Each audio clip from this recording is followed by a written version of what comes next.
आप सभी को बहुत बहुत नमस्कार। आज का जो हमारा विषय है वो है चैनल मॉर्फोलॉजी।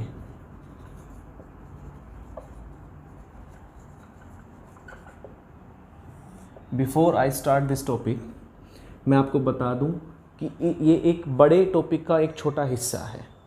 इससे पहले की कॉन्सेप्ट मैं मान के चल रहा हूँ कि आपको पता होगा, और अगर नहीं भी तो उसको टच देते हुए हम आगे की तरफ बढ़ेंगे। जैसे इसी विषय से संलग्न विषय है रिवर वैली डेवलपमेंट। जब तक आप रिवर वैली डेवलपमेंट को नहीं समझेंगे, आप चैनल मॉर्फोलॉजी को नहीं समझ सकते। ठीक है, तो इन दोनों विषय को हम साथ साथ लेके चलेंगे। हम चैनल मॉर्फोलॉजी से स्टार्ट करते हैं और इसको भी साथ के साथ समझते हुए चलेंगे। ठीक है, देखिए चैनल क्या होता है। सबसे पहले ये जो दो शब्द हैं, इसमें ये दो वर्ड्स हैं, आप इनको समझें। पहला है चैनल और दूसरा है मॉर्फोलॉजी। तो फर्स्ट ऑफ ऑल चैनल क्या होता है? अगर मैं लेमैन भाषा में कहूँ तो चैनल कुछ भी नहीं बल्कि केवल एक नदी मार्ग है। और अगर मैं इसको थोड़ी साइंटिफिक लैंग्वेज में कुछ कहूँ या मैं भौगोलिक शब्दावलियों का प्रयोग करता हुआ अगर मैं आपको बताना चाहूँ तो भू आकृतिक गर्तनुमा संरचना से युक्त एक ऐसा मार्ग है जहाँ से होते हुए जलधाराएं समुद्र में प्रवेश करती हैं। मैं फिर से रिपीट करता हूँ, एक भू आकृतिक गर्तनुमा संरचना है जहाँ से होते हुए जलधाराएं समुद्र में प्रवेश करती हैं। और अगर आम आदमी की भाषा में बात करूँ तो ये कुछ और नहीं बल्कि नदी का मार्ग है। ठीक है, और मॉर्फोलॉजी का मतलब है इसके आकार कैसा है, इसका ढाल कैसा है, इसकी आकृति कैसी है, उस विषय में हम बात करेंगे। ठीक है, देखिए इसको हम 4 सब टॉपिक्स में बांट सकते हैं, 4 हिस्सों में बांट के हम इसको पढ़ सकते हैं। पहला है चैनल ज्योमेट्री। ठीक है, दूसरा है हाइड्रोलिक ज्योमेट्री। तीसरा है जो भी इसके टाइप्स एंड पैटर्न्स हैं, किसके? चैनल के, type and patterns. And fourth is इसकी जो टोपोग्राफी है, यानी कि चैनल बेड टोपोग्राफी। इन 4 हिस्सों में हम इसको बांट के पढ़ सकते हैं। तो सबसे पहला हिस्सा है इसका चैनल ज्योमेट्री, यानी कि इसमें इस चैनल की ज्यामितीय विशेषताओं के बारे में अध्ययन किया जाएगा और उसमें कौन कौन सी चीज़ें शामिल हैं उसको 1 बाय 1 हम देखेंगे। यहाँ पर सबसे पहले मैं एक डायग्राम बनाता हूँ, उसकी सहायता से आप चीज़ों को आसानी से समझ सकते हैं। उसके साथ ही हम आगे बढ़ेंगे तो आपको समझने में सुविधा रहेगी। हो सके तो आप सब लोग इस डायग्राम को बना लें, ये आपकी सुविधा के लिए है। ठीक है, तो सबसे पहला पॉइंट है क्रॉस प्रोफाइल।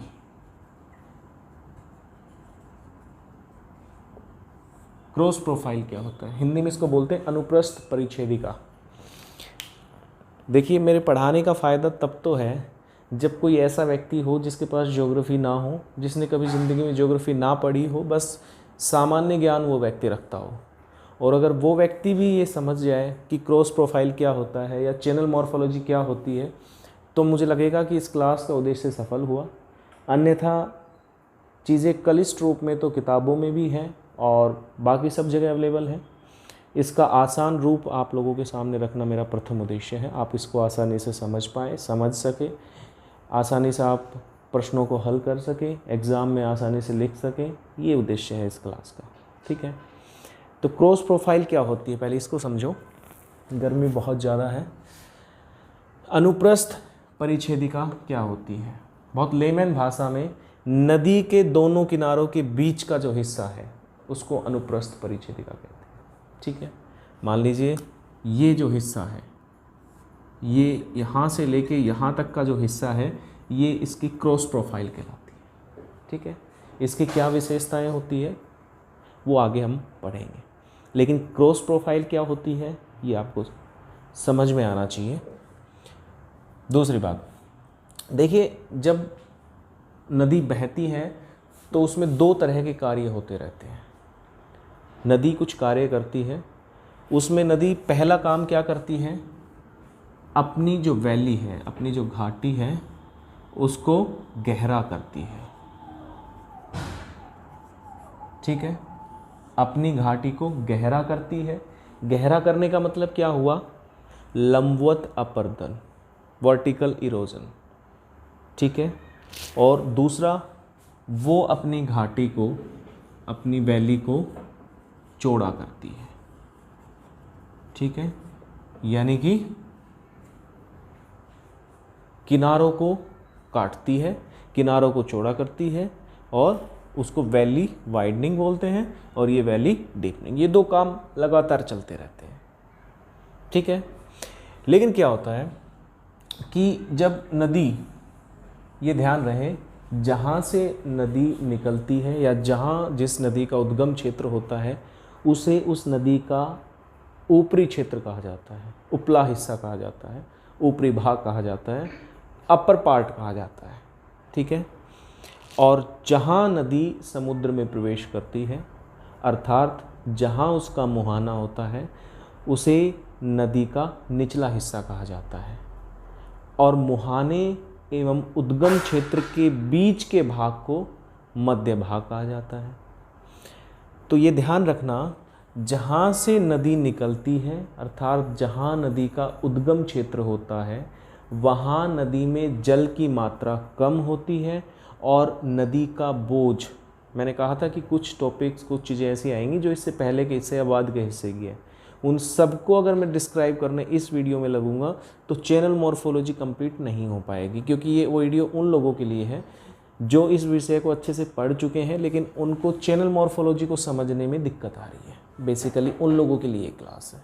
ठीक है, तो जो उद्गम क्षेत्र है, जहाँ से नदी निकलती है या नदी का ऊपरी भाग जो है, वहाँ जल की मात्रा कम होती है और नदी का बोझ भी कम होता है, रिवर लोड कम होता है, जिस वजह से वो वैली वाइडनिंग की अपेक्षा वैली डीपनिंग करती है, अर्थात अपनी घाटी का लंबवत कर्तन, लंबवत अपर्दन करती है, घाटी को गहरा करती है चौड़ा करने की बजाय। और ढाल वहाँ पर अधिक है, इसलिए जल तेज गति से बहता है और लंबवत अपर्दन करता है, और इतना लंबवत अपर्दन करता है कि जो उसकी घाटी है वो लगभग आई आकार की बनती है। ठीक है, जैसे जैसे घाटी आई आकार से चौड़ी होने लगती है तो बड़ी आई आकार की घाटी, या उसको हम कह सकते हैं गोर्ज का निर्माण होता है। तो ये ध्यान रखना, ये स्थलाकृति कहाँ बनेगी, नदी के अपर भाग में, नदी के ऊपरी हिस्से में इस तरह की स्थलाकृति बनेगी। और जैसे जैसे नदी का विकास होगा, जैसे जैसे नदी अपने मार्ग में आगे बढ़ेगी, वैसे वैसे जैसे जैसे उसके विकास की अवस्थाएं बढ़ेंगी, उसकी आकृति जो है वो गोर्ज से कैसी हो जाएगी, वी आकार की हो जाएगी। और जब वो मैदानी भाग में उतरेगी या नदी आगे बढ़ेगी तो उसकी आकृति आई आकार की, सॉरी यू आकार की हो जाएगी, यू शेप की हो जाएगी। ठीक है, इस तरह से हम ये कह सकते हैं कि नदी की अनुप्रस्थ परिच्छेदिका को देखकर, नदी की अनुप्रस्थ परिच्छेदिका को देखकर हम किसी भी नदी के विकास की अवस्थाओं का अनुमान लगा सकते हैं। आई रिपीट वंस अगेन, किसी भी नदी की अनुप्रस्थ परिच्छेदिका को देखकर हम किसी भी नदी की विकास की अवस्थाओं का अनुमान लगा सकते हैं। हालांकि इसमें अपवाद है, कई बार ऐसा होता है कि जो स्थलाकृतियाँ नदी के ऊपरी हिस्से में बनती है, कई बार वो नदी के मुहाने के समीप देखने को मिलती है। इसका एक अच्छा एग्जाम्पल आप ये समझ सकते हैं, सामान्यतः क्या होता है, नदी गोर्ज का निर्माण अपने ऊपरी हिस्से में करती है, लेकिन इसका अपवाद है आपको पता है कोलोराडो एक नदी है जिस अमेरिका में, उत्तरी अमेरिका की एक नदी है कोलोराडो। वो एरिज़ोना की मरुस्थल से होती हुई जब वो अपने मोहानी क्षेत्र में पहुंचती है या समुद्र में मिलने से पहले 300 मील लंबा एक गोर्ज का निर्माण करती है। उसका कारण क्या है? उसका कारण है कि वहाँ शुष्क प्रदेश है, वो वर्षा कम होती है और वर्षा के कम होने के कारण जो ऋतु क्षरण है, जो वेदरिंग है या जो इरोजन है वो कम होता है, उसके किनारे कम कटते हैं, अपरदन कम होता है, इसलिए ढाल तीव्र प्राप्त होता है और गोर्ज का निर्माण करती है वो नदी। ठीक है, तो ऐसे कुछ अपवाद भी मिल सकते हैं, लेकिन सामान्यतः हम कह सकते हैं कि अनुप्रस्थ परिच्छेदिका से नदी के विकास की अवस्थाओं का अनुमान लगाया जा सकता है। पहली बात आपको ये समझ में आ जानी चाहिए। ठीक है, आगे जाके कुछ और स्थलाकृतियाँ बनती है, जैसे ऊपरी हिस्से में, खास तौर से नदी के ऊपरी हिस्से में क्या होता है, नदी में बहुत सारे पत्थर कंकर घूमते रहते हैं साथ साथ, और वो ड्रिलर का काम करते हैं। जब वो चट्टानों से नीचे टकराते हैं तो वो ड्रिलर मतलब उन चट्टानों को खोदने का काम करते हैं, और जहाँ वो जल भंवर में वो पत्थर घूमते हैं तो वहाँ से क्या करते हैं, गड्ढे का निर्माण करते हैं, जिसको जल गर्तिका कहते हैं या जिसको पोर्ट होल्स कहा जाता है। यहाँ लिख देता हूँ, आपको दिखाई नहीं देगा, जिसको पोर्ट होल्स कहा जाता है। ठीक है, उसके बाद नदियाँ इस तरह से आगे बढ़ती हुई आगे चलती है, तो जहाँ नदी का जल टकराता है इसको कॉनकेव स्लोप बोलते हैं। ठीक है, यहाँ नदी का जल टकराया तो यहाँ अपरदन जो है वो अधिक होगा, उसकी तुलना में यहाँ इस हिस्से में जो है वो निक्षेपण अधिक होगा, इसलिए इस हिस्से को कहते हैं रिवर क्लिफ। ठीक है, और इसको बोलते हैं स्लिप ऑफ स्लोप। एक शब्द मैंने बताया रिवर क्लिफ और दूसरा है स्लिप ऑफ स्लोप। ठीक है, जो कॉन्वेक्स साइड है यहाँ पर स्लिप ऑफ स्लोप बनेगा, और जो कॉनकेव साइड है वहाँ पर क्या बनेगा, वहाँ पर बनेगा रिवर क्लिफ। ठीक है, कई जगह ऐसा भी देखने को मिलता है कि वैली वी आकार की, आई आकार की या गोर्ज की ना होकर राउंडेड शेप होती है। हिंदी में उसको वर्तुलाकार घाटी बोलते हैं। सामान्यतः तो वो चूना प्रदेश जो है या कास्ट प्रदेश जिसको कहा जाता है, उन क्षेत्रों में प्राप्त होती है, क्योंकि उन क्षेत्रों में अपरदन के साथ साथ, या इंग्लिश में उसके लिए अच्छा शब्द है कोरोजन के साथ साथ सोल्यूशन या घोलीकरण, ठीक है, इसकी प्रक्रिया भी साथ साथ चलती है। तो वहाँ पर वो घाटी क्या करती है, जहाँ पर नरम चट्टानें होती हैं, मुलायम चट्टानें होती है, वहाँ पर वो चूना पत्थर की चट्टानें जल में घुल जाती है और घुलने के कारण वहाँ पर वर्तुलाकार घाटी का निर्माण करती है। जहाँ पर चट्टानें कठोर हैं वहाँ फिर वो उसी शेप में आ जाती है, वो आई शेप है, वी शेप है, गोर्ज है, जिस तरह की घाटी लगातार चल रही है वो आती है, लेकिन बीच बीच में घाटी कैसी हो जाती है, वर्तुलाकार हो जाती है। ठीक है, इस तरह से आप आगे बढ़ो। कई बार क्या होता है, कई बार कुछ चट्टानें क्षैतिज रूप में कठोर और मुलायम चट्टानों के रूप में प्राप्त होती है, तो वहाँ पर सीढ़ी नुमा आकृति का विकास होता है और उसको संरचनात्मक बेंच बोलते हैं, स्ट्रक्चरल बेंच बोलते हैं, क्योंकि ये जो स्थलाकृति है ये पूरी तरह से किस पर निर्भर करती है, ये संरचना पर निर्भर करती है, इसलिए इसको संरचनात्मक बेंच बोलते हैं। ठीक है, चलो, तो ये तो हुआ इसका क्रॉस प्रोफाइल। ठीक है, वैली डीपनिंग आपको समझ में आया, वैली वाइडनिंग आपको समझ में आया, आपको आई आकार की घाटी समझ में आई, आपको गोर्ज समझ में आया, वी आकार की घाटी समझ में आई, यू आकार की घाटी समझ में आई, मियांडर कैसे बनेंगे, आगे जाके मियांडर बनने लगेंगे, ठीक है, विसर्पण बनने लगेंगे, वो कैसे बने, ठीक है, और आपको स्लिप ऑफ स्लोप आपको समझ में आया, आपको स्लिप ऑफ स्लोप समझ में आया और आपको रिवर क्लिफ समझ में आया। ठीक है, आगे देखो, कई बार देखो सामान्यतः क्या होता है जो जलोढ़ के निक्षेप होते हैं वो एक डिपोजनल स्थलाकृति होता है, डिपोजिशनल निक्षेपात्मक स्थलाकृति होती है। लेकिन ज्योग्राफी बहुत इंटरेस्टिंग विषय है, वास्तव में बहुत इंटरेस्टिंग विषय है। और आपको अगर गहराई से पढ़ेंगे तो आपको पता है पर्वतीय क्षेत्रों में जो बाढ़ के मैदानों का निर्माण होता है, पर्वतीय क्षेत्रों में जो बाढ़ के मैदानों का निर्माण होता है वो इरोजनल फीचर्स होता है, जबकि उसमें जो निक्षेप हैं, जो डिपोजिशंस हैं, वो एलुवियल्स ही होते हैं। अब एलुवियल्स डिपॉजिट्स के साथ इरोजनल फीचर्स से निर्मित बाढ़ का मैदान, फ्लड प्लेन प्राप्त होता है। बहुत इंटरेस्टिंग चीज़ है। सामान्यतः आप देखते हैं, आप और हम देखते हैं कि जो बाढ़ का मैदान होता है वो एलुवियल से निर्मित होता है और वो एक निक्षेपात्मक या डिपोजिशनल फीचर्स से युक्त एक स्थलाकृति होती है, टोपोग्राफी होती है।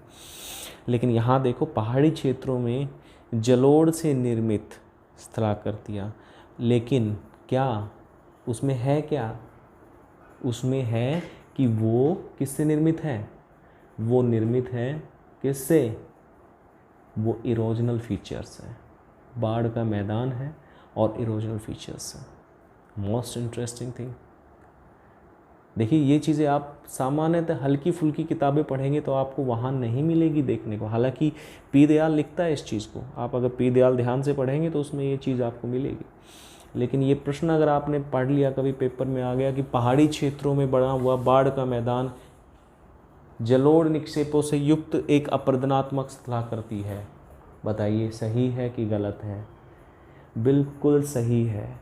99% स्टूडेंट्स इसमें करेंगे कि गलत है। आपको ऐसा नहीं करना है बच्चे, क्योंकि अब आपको समझ में आ गया है।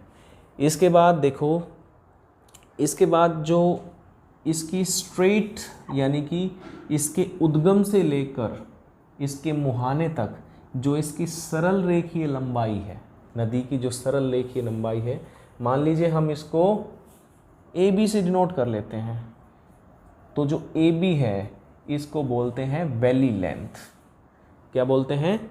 घाटी की लंबाई। ए बी क्या है? Valley length. ठीक है। और मान लीजिए कि इस नदी के मध्य बिंदुओं को मिलाते हुए हम एक रेखा खींचते हैं। इस नदी के मध्य बिंदुओं को मिलाते हुए जो रेखा खींच रहे हैं, मान लीजिए कि ये एक लाइन है, इसको हम मानते हैं एक्स वाई। ये जो एक्स वाई है वो है चैनल लेंथ। याद रखना इनमें अंतर होता है, वैली लेंथ अलग होता है। ये सरल रेखीय लंबाई है किसी भी नदी की, उसके उद्गम से लेके उसके मुहाने तक। लेकिन किसी नदी के मध्य बिंदुओं को मिलाते हुए खींची जाने वाली जो रेखा है, जिसको हमने एक्स वाई से डिनोट किया है, ये क्या है? ये उसकी चैनल लेंथ है। इसी तरह से एक बहुत इम्पोर्टेंट चीज़ है, जब हम किसी भी नदी के गहनतम बिंदुओं को, सामान्यतः गहनतम बिंदु कहाँ प्राप्त होगा, ध्यान रखना, रिवर क्लिफ की तरफ, ना कि स्लिप ऑफ स्लोप की तरफ। रिवर क्लिफ की तरफ गहनतम बिंदु प्राप्त होंगे। ठीक है। तो इन गहनतम बिंदुओं को मिलाने वाली रेखा जो है, मान लीजिए ये है, ये इसको हमने मान लीजिए कि एम एन से डिनोट किया है। इस एम एन को कहा जाता है थालवेग। क्या कहा जाता है? थालवेग। ठीक है। और ये जो है, मान लीजिए कि ये जो है ए बी, मान लीजिए कि ये ए है, ये बी है, ये सी है, ये डी है। ये जो ए बी या सी डी है, इसको कहा जाता है वैली विड्थ, यानी कि घाटी की चौड़ाई। ठीक है। और ये जो इसके किनारे हैं, इसको कहा जाता है वैली वॉल। ठीक है। आई होप आपको समझ में आया होगा। मैं कुछ शब्द आपसे रिपीट करता हूँ, आप बताना मुझे कि आपको समझ में आया कि नहीं आया। हमने सबसे पहले देखा कि चैनल क्या होता है। तो चैनल एक नदी मार्ग है या एक भू आकृतिक गर्तनुमा संरचना है जिससे जलधाराएं होकर समुद्र में प्रवेश करती है। ठीक है। इसको हमने 4 भागों में बांटा। चैनल मॉर्फोलॉजी को समझने के लिए हमने इसको 4 भागों में बांटा और वास्तव में ये इसका वैज्ञानिक अध्ययन, एक साइंटिफिक स्टडी है चैनल मॉर्फोलॉजी की। तो पहला जो भाग है उसको कहा हमने क्या कहा हमने, चैनल ज्योमेट्री, यानी कि चैनल की ज्यामिति।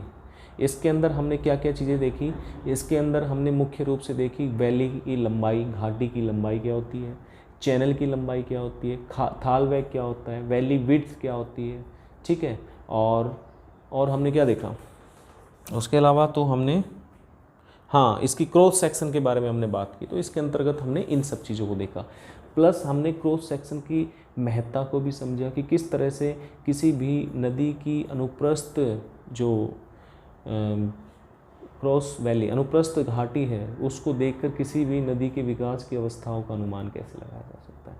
फिर हमने ब्रीफली नदी घाटी का विकास, मैंने कहा था रिवर वैली डेवलपमेंट को साथ साथ समझना पड़ेगा, इसलिए मैंने आपसे कुछ जो है टर्मिनोलॉजी मैंने आपको बताई, जिसके अंतर्गत आपने देखा कि किस तरह से आई शेप वैली या गोर्ज या V shape valley, U shape valley, meander या फिर स्लिप ऑफ स्लॉप या क्लिफ, रिवर क्लिफ वगैरह, इन सब शब्दावलियों से आपको परिचित कराया।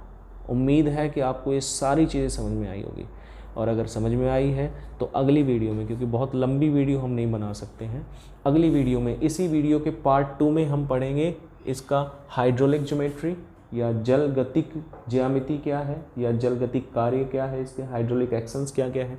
उसके बाद पढ़ेंगे हम इसके टाइप्स और पैटर्न और इसकी चैनल बेड टोपोग्राफी, क्योंकि जो चैनल बेड है वो 2 तरह का हो सकता है, एक रॉक बेड हो सकता है, एक एलुवियल बेड हो सकता है, ठीक है। तो चैनल बेड टोपोग्राफी को पढ़ेंगे। इस तरह से जाके एक टॉपिक हमारा कंप्लीट होगा जिसको हम कहते हैं चैनल मॉर्फोलॉजी। उम्मीद है आपको समझ में आया होगा, और अगर नहीं तो आप पूछ सकते हैं कोई भी प्रश्न किसी भी समय फ़ोन करके या कमेंट बॉक्स में कमेंट करके। बहुत बहुत धन्यवाद।